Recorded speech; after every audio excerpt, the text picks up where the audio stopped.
যে কথাটা বলেছি যে জাতীয় ঐক্যমত্য সৃষ্টির জন্য আপনাদের উচিত ছিল ভূমিকা নেওয়ার, আপনারা সেটা নেন নাই।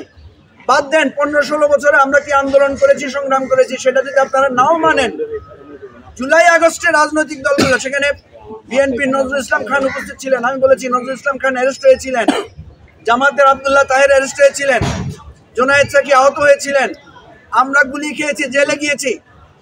কই কোনো একটা আলোচনায়, কোনো একটা ছবিতে এই রাজনৈতিক নেতারা যারা জেলে গিয়েছিলেন এই জুলাই আগস্টে, যারা গুলি খেয়েছিলেন, যারা নির্যাতনের শিকার হয়েছিলেন, হসপিটালে ভর্তি ছিলেন, তাদের কোনো একটা আলোচনা, কোনো একটা ছবি আপনাদের কোনো কার্যক্রমে এটা ঠাঁই পায় না।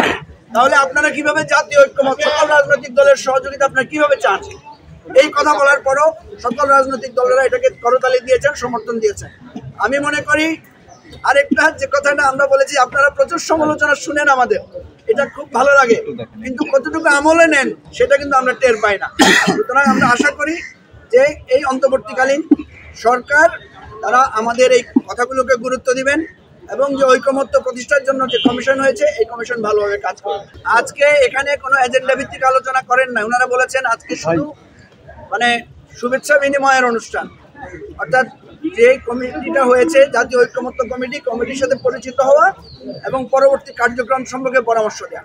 সুতরাং এখানে কোনো নীতিগত আলোচনা আমরা করি নাই, আমরা বরং বলেছি যে আমাদের সাথে যখন আবার বসবেন ওনারা, তখন আমরা স্পেসিফিক নির্বাচন কোনটা আগে চাই, কোনটা পরে চাই, বা নির্বাচন কি কি পদ্ধতিতে হতে পারে, সংস্কার কোনটা কোনটা গুরুত্ব পাবে, এই ধরনের বিস্তারিত আলোচনাটা আজকে করা যায় নাই, যেহেতু খুবই সংক্ষিপ্ত সময় ছিল।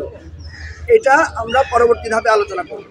আজকে দ্বিতীয় পর্বের এটা তো ধরতে পারেন যেটা একটা ইন্ট্রোডিউসিং প্রোগ্রাম, এবং আশা করা যাচ্ছে 2 মাসের মধ্যে আমাদের মৌলিক সংস্কার কোনটাতে কোনটাতে আমরা একমত হয়েছি এটা নির্ধারিত হবে, এবং এরপরে যেগুলোর ব্যাপারে আমাদের দ্বিমত আছে সেগুলোকে কিভাবে ঐকমত্যে পৌঁছানো যায় সেটার জন্য ওনারা পদক্ষেপ নেবেন। জাতীয় ঐকমত্য কমিশনের আহ্বানে আমরা এসেছিলাম, তো প্রধান উপদেষ্টা প্রথম ভাষণে উনি বলেছেন যে এটা দ্বিতীয় পর্ব, এবং দ্বিতীয় পর্বে উনি অনেকগুলো কথা বলেছেন, তার মধ্যে যেটাকে আমার কাছে গুরুত্বপূর্ণ মনে হয়েছে, উনি বলেছেন যে আন্তর্জাতিকভাবে অনেকগুলো জায়গা থেকে উনি সাহায্য আশ্বাস পেয়েছেন এবং উনি মনে করেন যে আমাদের অর্থনীতিটা একদম একটা পারফেক্ট জায়গায় নিয়ে যাওয়া সম্ভব যদি আমরা সেই সহযোগিতাটা পাই। দ্বিতীয় হচ্ছে জাতিসংঘের যে সহযোগিতার কথা উনি বলেছেন, যেটা আমাদের জন্য একটা বিরাট মাইল ফলক, সেটা তিনি বলেছেন, কিন্তু তিনি সেটা বলেছেন যে বিদেশিরা ওনাকে বলেন যে আমরা তো তোমাকে অর্থনৈতিকভাবে সাহায্য করতে পারবো, কিন্তু আমরা তোমাদের যে সংস্কার সেটা তো আমরা করতে পারবো না, সেটা তোমাদেরকে করতে হয়। সেই জন্য উনি বলেছেন যে আমরা এই সংস্কারের জন্য সকলের একটা সহযোগিতা দরকার। এই জায়গাটা আমার কাছে খুবই ভালো লেগেছে, উনি আজকে সে আহ্বানটা জানিয়েছেন। আমরা আমাদের এবি পার্টির পক্ষ থেকে ওনাকে ধন্যবাদ দিয়েছি, তবে আমরা ওনাকে কয়েকটা সমালোচনা করেছি। আমরা বলেছি যে প্রথম যেদিন আপনার সাথে সাক্ষাৎ হয়েছিল সেদিনই আমরা বলেছিলাম যে আপনি রাজনৈতিক দলগুলোর সাথে ঐকমত্য প্রতিষ্ঠার জন্য একটা টিম তৈরি করে দেন, কিন্তু আপনি সেটা করেন নাই, দেরি করেছেন। আরেকটা বিষয় আমরা সবসময় বলেছি যে এই সরকারের সঠিক কর্তৃত্ব এখনো প্রতিষ্ঠিত হয় নাই, ফলে আপনি এরকম একটা ভঙ্গুর অবস্থা নিয়ে কিভাবে নির্বাচন করবেন। আমরা স্পষ্টভাবে বলেছি স্থানীয় নির্বাচন আগে করেন বা জাতীয় নির্বাচন আগে করেন, কিন্তু আপনার প্রশাসনিক কর্তৃত্বটা লাগবে। আমি ওনাদেরকে একটা পরামর্শ দিয়েছি যে একজন উপদেষ্টা আপনারা ছদ্মবেশে বের হন, ছিনতাইকারীর কবলে পড়লে থানা থেকে আহ্বান করলে পুলিশের কি সাহায্য পাওয়া যায় এটা আপনারা সরেজমিনে দেখেন, এবং আমার এই বক্তব্যের পরে সবাই সেখানে করতালি দিয়ে সমর্থন দিয়েছে।